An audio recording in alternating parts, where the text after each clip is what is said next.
Good morning dear students, welcome back to your GK class. Today we are going to discuss chapter 22. Chapter name is Great Epics, means महान महाकाव्य या काव्य.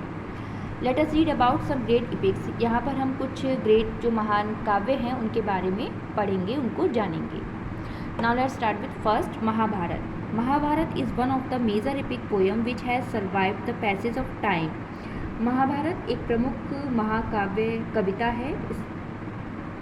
It is not only describe the Kurukshetra war but also contain philosophical and devotional material. इसमें न केवल कुरुक्षेत्र की जो लड़ाई है, युद्ध वॉर है, उसके बारे में वर्णन किया गया है, बल्कि इसमें फिलोसफिकल मीन्स दार्शनिक और जो भक्ति की सामग्री है वो भी है. Traditionally it's authorship is attribute to a sage Vyasa. Traditionally इसकी जो परंपरागत रूप से जो इसकी लेखकत्व जो इसको लिखा गया है उनका श्रेय ऋषि व्यास को दिया जाता है. It is the longest Sanskrit epic, ये है सबसे लंबा संस्कृत इपिक है. इट इज़ रफली 10 times the length of the second and Odyssey combined. यह मोटे तौर पर संयुक्त और ओडिसी की लंबाई का 10 गुना है. Now Iliad Greek poem dates back to 850 BC and tells the story of final years of the war between the Greek and the Trojans. Iliad जो है वो एक ग्रीक कविता है जो कि 850 ईस्वा पूर्व से पहले की तारीखों में यूनानियों और ट्रोजों के अंतिम वर्षों की कहानी को बताती है. It describe the great battle and the interference of the gods and their quarrel about the action on the battle field below them. यह युद्ध के मैदान पर की गई जो कार्यवाही है उसमें महान लड़ाई और देवता और उनके झगड़े की व्याख्या का वर्णन करता है. This epic poem is traditionally attributes to Homer. यह जो महान काव्य है, महाकाव्य है, कविता है जो पारंपरिक रूप से होमर के लिए जिम्मेदार है, ये इन्होंने लिखी थी. Now the Odyssey is one of the major ancient Greek epic poem which is also attributes to Homer. Odyssey प्रमुख प्राचीन ग्रीक महाकाव्य है, कविताओं में से एक है जिसे होमर के द्वारा लिखा गया था. Odyssey was the hero of this epic and it's revolves around him. Odyssey इस महाकाव्य के नायक थे और इसके चारों ओर घूमने वाले ट्रोजन युद्ध से घर के लिए ओडिसियन यात्रा का वर्णन करते हैं. Now Rubaiyat epic poem is written by Omar Khayyam. He was a Parisian writer, astronomer and mathematician who lived in the 11th and early 12th century. रुबैयत महाकाव्य कविता उमर खयाम के द्वारा लिखी गई है. वह एक फारसी लेखक, खगोलशास्त्री और गणितज्ञ थे जो कि 11वीं और 12वीं शताब्दी में रहते थे. It was introduced to the rest of the world in 1859 when it was translated by Edward Fitzgerald.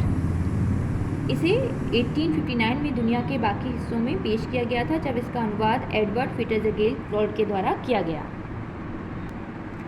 Now Beowulf is an epic poem of almost 3200 lines written in old English which is also known as Anglo Saxon language. Beowulf पुरानी अंग्रेजी में लिखी गई लगभग 3200 पंक्तियों का एक काव्य है, कविता है जिसे एंग्लो-सैक्सन भाषा के रूप में भी जाना जाता है. The main theme of this epic poem is the struggle of its hero with the water monster ग्रेंडल.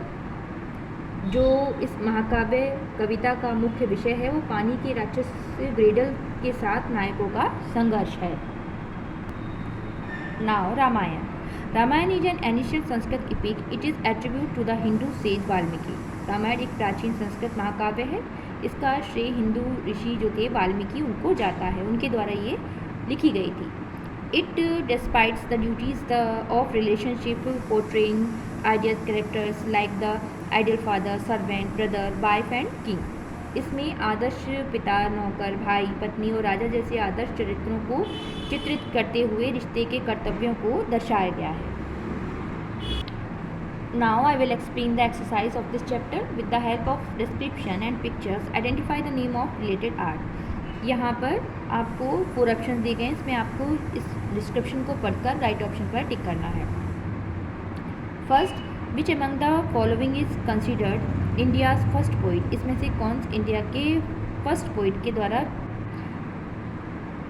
विचार किया गया है? A Vyasa, B Kalidasa, C Tulsidas and D Valmiki. The right option is C Tulsidas.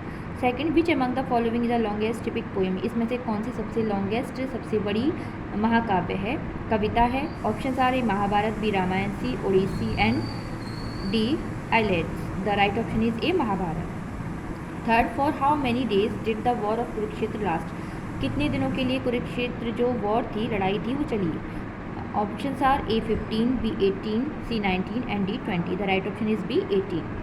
Now fourth, Bhagavad Gita is a part of the following epics, Bhagavad Gita इसमें से किस EPIC का, काव्य का एक पार्ट है? Option are A Mahabharata, B Ramayana, C Beowulf and D Odyssey. The right option is A Mahabharat.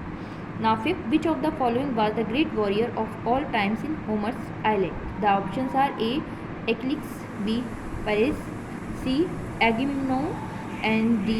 Odysseus. The right option is E. Achilles. So I hope you all have understand this chapter. Keep practice of all exercise and learn also. Thank you.